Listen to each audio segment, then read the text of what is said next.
Kay Mortal, magandang umaga sa atin lahat. Tapusin niyo po yung video dahil magsisira ako ng tungkol sa pagiging authority. Tayo bilang padre de pamilya, katulad ko na padre de pamilya o kaya sa mga nanay na ilaw ng tahanan, meron tayong mga authority na sa mga anak natin. Kapag sinabi natin yon sa kanila, magiging magkakatotoo yan. Depende yun sa pagbigkas. Halimbawa, sinabi natin na itong bata na ito napakalandi.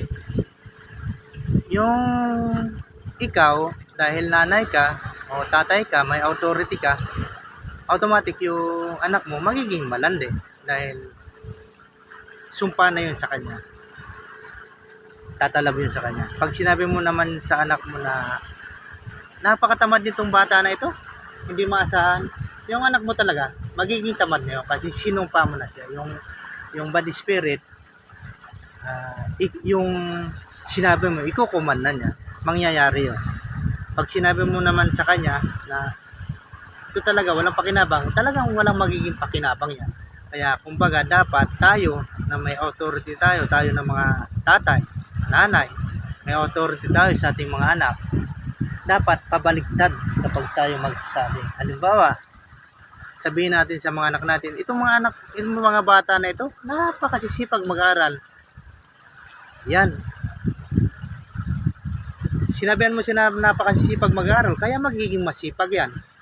Yung sumpa mo sa kanya, magkakatotoo yan.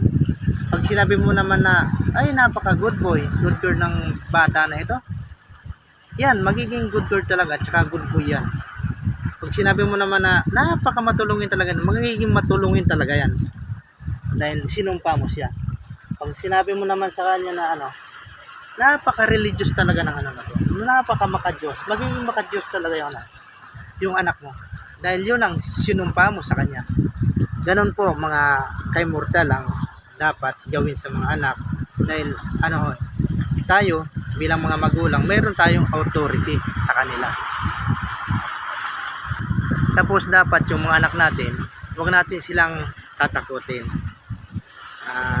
Turuan natin sila na maging matapang. At siyempre, turuan natin sila na makilala ang Diyos. Yan ang pinaka-importante. At unang mahalin, pahalagahan yung sarili. Kung sila man magmahal, bago sila magmahal ng lalaki or ng babae, dapat unahin nilang mahalin yung kanila munang sarili.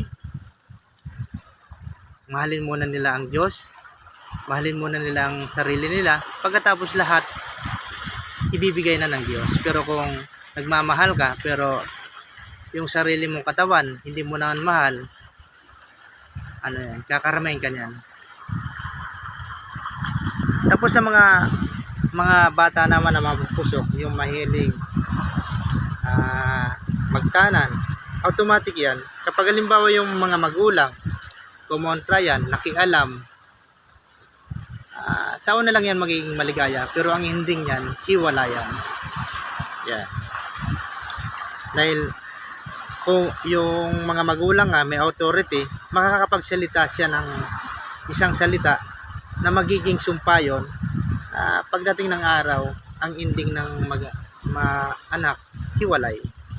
Ganon yun kapag may authority ka. Dapat bilang mga magulang, magbigay tayo ng proteksyon sa mga anak. Pinagkatiwala lang sa atin ng mga bata, ng mga anak, maging guardian tayo. Dapat hindi natin sila tinatakot. Hindi man natin sila maprotektahan, tulungan natin silang ilapit sa Diyos na para Diyos ang magprotekta, dahil kahit kasama natin ang ating buong pamilya, ang ating mga anak, hindi natin sila kayang bigyan ng proteksyon maliban kung ipapahintulot ng Diyos. Ang tunay na proteksyon sa Diyos mo lang makakamit.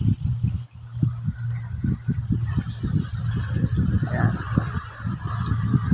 Napakalalim ng dagat, napakalinaw, napakalinis. Ito po, salamat po sa panonood sa aking YouTube channel. Pakisupport na lang po sa aking YouTube channel. please like and share. Salamat at please subscribe. God bless you all.